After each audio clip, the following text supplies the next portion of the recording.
குரு வணக்கம். குருவாழ்க. குருவேச்சரணம். நீலாஞ்சனம் சமாபாசம் ரவிபுத்திரம் யமாக்ரஜம் சாயாம் மார்த்தாண்ட சம்பூதம் தம் நமாமி சனைச்சரம். இப்போது நாம் பார்க்க இருப்பது மக்களின் மனம் கவர்ந்த சனீஸ்வரனின் மகிமைகள் என்னன்னு பார்க்கலாமா? வாங்க. சனீஸ்வரன் என்றாலே மக்களுக்கு அச்சம்தான். காரணம், அவரது பார்வைதான். சனியின் பார்வைப்பட்டாலே கெடுதல் நடந்து விடுமோ என்ற பயத்தினாலே சனிப்பெயர்ச்சி என்றாலே பரிகாரம் செய்ய கோவிலுக்கு படையெடுக்கின்றனர். ஆனால் டிவி சீரியலில் சனி பகவானை பற்றி ஒளிபரப்பினால் மக்கள் ஆர்வத்துடன் பார்த்து ரசிக்கின்றார்கள்.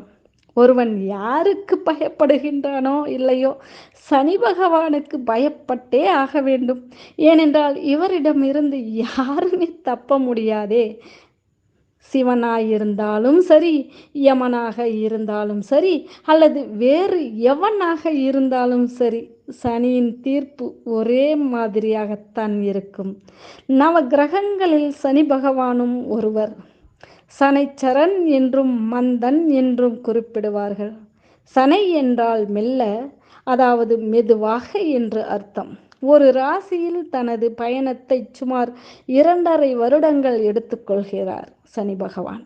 மற்ற கிரகங்களை விட இவருடைய பயணம் மெதுவாக இருப்பதால் அந்த பெயரே இவருக்கு பொருத்தமாக இருக்கிறது. பார்வையில் விபரீதம்.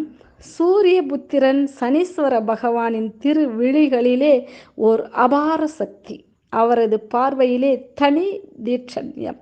அவரது பார்வைப்பட்ட மாத்திரத்திலேயே பல விபரீதங்கள் ஏற்படும். சாயாதேவி குழந்தை சனீஸ்வரனின் நிலை கண்டு கண் கலங்கினாள்.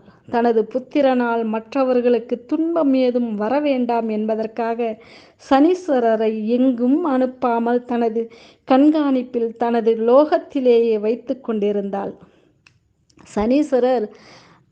சனீஸ்வரரும் சாயாதேவியுடன் சந்தோஷமாக வாழ்ந்து வந்தார். தாயின் அனுமதியுடன் காசி சென்று லிங்கம் ஒன்றை பிரதிஷ்டை செய்து கடுமையான தவமும் இருந்தார். சனியின் தவத்தை மெச்சி ஈஸ்வர பட்டமும் அவர் அளித்தார். சனி பகவானின் தீர்ப்பு ஒரு ஜாதகருக்கு ஜாதக ரீதியான நன்மையான அல்லது தீமையான பலன்கள் தருவதில் முக்கிய பங்கு வகிப்பவர் சனி பகவான் தான். இவர் தலைமை நீதிபதி போன்றவர் ஆவார். இவர் அரசனை ஆண்டியாகவும் ஆண்டியை அரசனாகவும் மாற்றுபவர். சிபாரிசு இவரிடம் எடுபடாது. மனிதனுக்கு துன்பம் என்றால் என்ன என்று புரிய வைப்பார் இவர். மனிதர்கள் எவ்வளவுதான் ஆட்டம் போட்டாலும் கஷ்டப்படும் நேரத்தில் ஜாதகத்தை கையில் எடுப்பதற்கும் இவர்தான் காரணம். இவரிடம் எந்த மந்திரியும் சிபாரிசும் எடுபடாது. இவர் அரசனை மட்டும் இல்லை, அனைத்து மனிதனையும் தண்டிப்பவர் இவர். தண்டனை அல்ல, மனிதன் பிறப்பு எடுப்பதை கர்மத்தை தொலைப்பதற்குத்தான். அதனால் இவரின் பிடியில் இருந்து யாரும் தப்ப முடியாது. இந்த உலகமே இவரின் பிடியில்தான் உள்ளது. எனவேதான் இவரை தலைமை நீதிபதி என்பார்கள். இவர் தண்டிக்கும் தெய்வம் அல்ல, நம்மை திருத்தும் தெய்வம். கர்ம வினைகள். இவர் நம் கர்ம வினைகளுக்கு ஏற்ப சோதனை கொடுத்து நம்மை திருத்தி நல்வழிப்படுத்தி நமக்கு நம்மை சாதிக்கச் செய்வது நன்மை மட்டுமே செய்பவர் இவர்.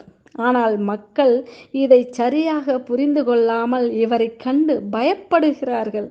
சனி பகவான் யார்? சனி பகவான் அழிவை தருபவர் அல்ல, அழிவு தரும், அதாவது அழிவு வரும் வேலையை சுட்டி காட்டுபவர். பிறந்தவனுக்கு இறப்பு உண்டு, இறப்பு இருப்பவனே பிறக்க இயலும், அதுதான் நியதி என்கிறார்.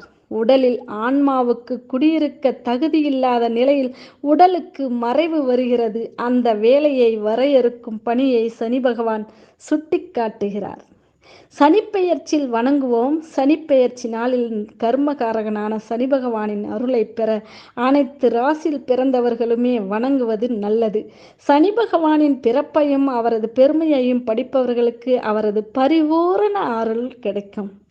வாழ்த்துக்கள் அனைவருக்கும். இந்த கதையை கேட்டு அவரின் அருளை பெறுங்கள். நன்றி. மீண்டும் அடுத்த பதிவில் சந்திப்போம். வாழ்த்துக்கள், வணக்கங்களுடன். நன்றி.